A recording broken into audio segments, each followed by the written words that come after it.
Penduduk di Miri dinasihat melakukan sanitasi di rumah masing-masing. Untuk laporannya, kita bersama Muhammad Azizi Rahim di RTM Kuching. Baik, terima kasih Syuhaida di Angkasa Puri. Assalamualaikum dan salam hormat. Perkembangan COVID-19 di Sarawak. Jawatan Kuasa Pengurusan Bencana Negeri JPBN mengumumkan satu lagi kes kematian sekaligus menjadikan jumlah kematian setakat ini ialah sebanyak 10 kes. Berita seterusnya. Jawatan Kuasa Pengurusan Bencana bahagian Miri ingin menasihati masyarakat di Miri khasnya untuk melakukan sanitasi di rumah masing-masing. Menteri Pengangkutan Sarawak Datuk Lee Kim Shin dalam kenyataan medianya memberitahu tumpuan hendaklah diberikan terhadap permukaan yang biasa disentuh seperti tombol pintu, kunci, meja termasuk suis elektrik.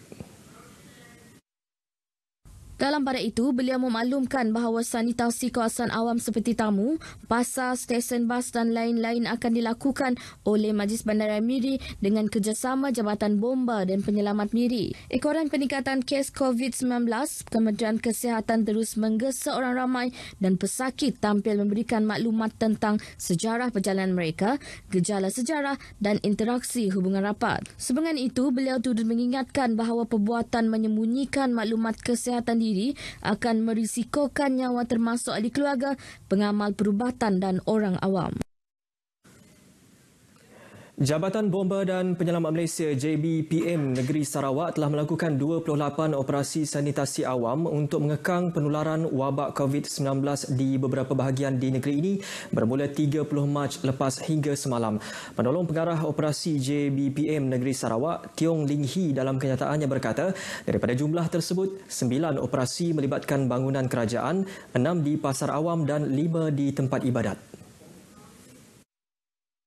4 lagi operasi dilakukan di tempat perhimpunan, 3 di kawasan perumahan dan 1 di pasaraya. Beliau turut mendedahkan jumlah operasi mengikut bahagian ialah 9 operasi dilakukan di bahagian Kuching, 6 bahagian Semarahan, masing-masing 3 di Serikeh, Sibu dan Limbang, manakala di Miri 2 operasi dilakukan serta masing-masing 1 operasi diadakan di bahagian Seri Aman dan Betong. Tiong berkata fokus utama dalam operasi sanitasi dan nyakuman tersebut dikategorikan kepada 3 lokasi iaitu kawasan epicenter atau lokaliti wabak, parameter epicenter dan kawasan tumpuan awam.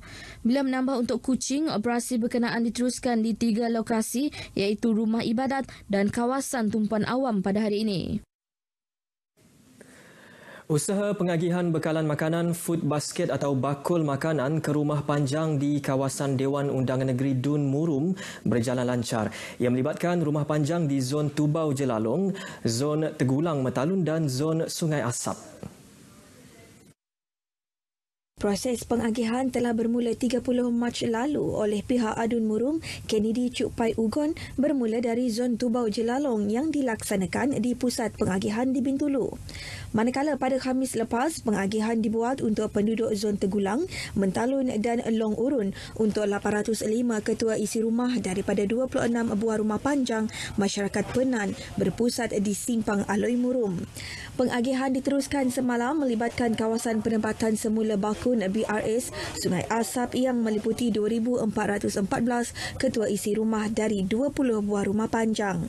Bagi melicinkan urusan pengagihan dan memastikan tiada pihak yang tercicir, usaha awal dilakukan oleh pihak Pejabat Daerah Kecil Sungai Asap bagi mendapatkan maklumat penduduk. Mendapatkan maklumat daripada pihak setiap kampung melalui ketua kampung dengan JKK-nya.